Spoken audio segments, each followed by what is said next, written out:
もども吉田です。早いものでもう年末ですね。今年は半導体不足の影響でリリースされる中華ゲーム機が比較的少なめかと思いきや、個性が光るゲーム機がたくさん出てきました。ということで、2021年に手に入れた端末で気に入っているものをランキング形式で発表します。9位はポーキ D920 ミニ。安くで買えて、そこそこクオリティも高い。悪くない機種ではあるんだけど、他が良すぎた、としか言いようがない。同時期に発売したアンバーニックの RG300X は中華ゲーム機とは思えないほど質感が良いし、小型端末で言うとトリム UI の方が斬新なデザインで薄くて優れている。縦型ではあるけど RG280V の方が性能高いし、この端末が優れている点は、なんだろうって感じ。過去に出たポケット GO とか990とかと同じ CPU なので、まあそれらを買うよりは良いかなって感じ。カスタムファームウェアも V90 と同じものが使えるので、楽しもうと思えば楽しめる一品です。8位はトリム UI ポーキ DA66。いや、私だって8位に持ってきたくないですよ。めちゃくちゃ見た目好きなの。クレジットカードサイズで、厚みもかなり薄いので携帯性が高くて、それでいてスケルトン金属の組み合わせ、すごく個性的で質感も良い。でもね、これで遊ぶかって言ったら遊ばないんだよね。画面も2インチしかないし、これで遊ぶのを許容できるのは、ゲームボーイとか、そこら辺、画面がもう少し大きければよかったのにな。ってちょっと思います。でも手放さず、ずっと持っておきたいゲーム機ではあります。7位は RG351MP。おいおい、ブログで絶賛してたやんけって言われるかもしれませんが、っていうかブログにも書きましたが、私が一番気に入って使っていた RG350M と見た目が全く同じなんですよね。CPU が違うだけなので、新鮮味がない。まあでもスペック的には完璧だと思うので、640×480 の解像度、高級感がヤバいアルミシェルの中華ゲーム機を持っていなくて、後悔したくない人におすすめします。本当に物は良いんだよな。6位はポーキ DRGB10MAX。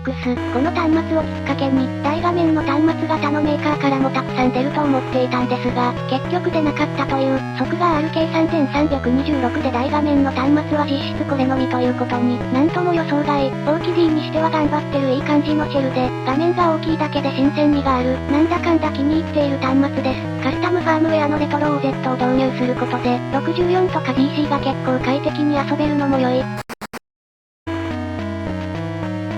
5位は RG300X。一見ゲーマルボーイミクロっぽいこの端末ですが、サイズ感がミクロではない謎のデザイン。しかしシェルの光沢の質感がめちゃくちゃ良くて、つい手に取りたい魅力があります。アナログスティックはないので 3D アクションゲームには向いてないですが、レトロゲーム専用とすればかなり良い。解像度も640×480と高くて画面が綺麗だし、いや本当にすごいこれ、中華ゲーム機とは思えないです。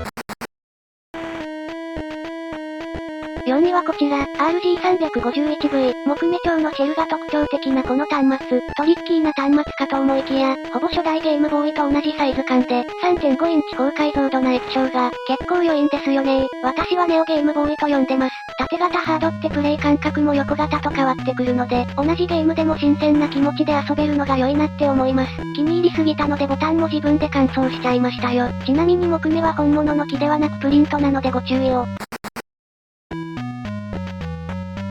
3位は Z ポケットゲーム。こちらは ZPG Pro とは全く違う端末で、中身がエクスペリア、コントローラー部分が PS ビータを組み合わせた、夢のようなキメラ端末です。これ1台あればもう他の中華ゲーム機いらないくらい満足感が高い。画面解像度の高さ、ボタンの質感の良さなど、素晴らしいやつなんですが、ハンドメイドで組んでる受注生産モデルなので、そもそも買うことができない。私も奇跡的に在庫があったので購入することができたんですが、端末そのものの満足感より、購入できた時の嬉しさの方がでかい。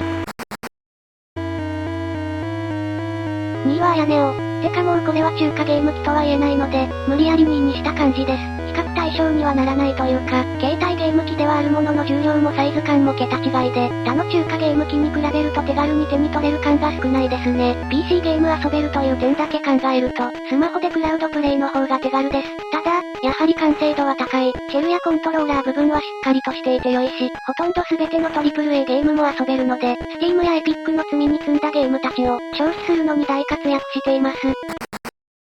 6堂々の1位は RG280V。これはかなりの衝撃でした。こんなに小さいフォルムで PS1 くらいなら普通に動くし、そもそもデザインが可愛すぎる。縦型ハードはそもそもかなり少ない上、ファミコン風でかなり上質。表面のヘアラインはシールではなくアルミの板のようなものが貼られているので高級感があるし、プラスチックの質感も相当良い。これまでと同じ CPU でありながらも、シェルの見た目で商品を作ろうとした結果、ここまで斬新なものが生まれたとすると、アンバーニックあっぱれですな。私はこれで完全にファンになりました。今後もこのような新しいものを作り続けてください。はぁ、良い。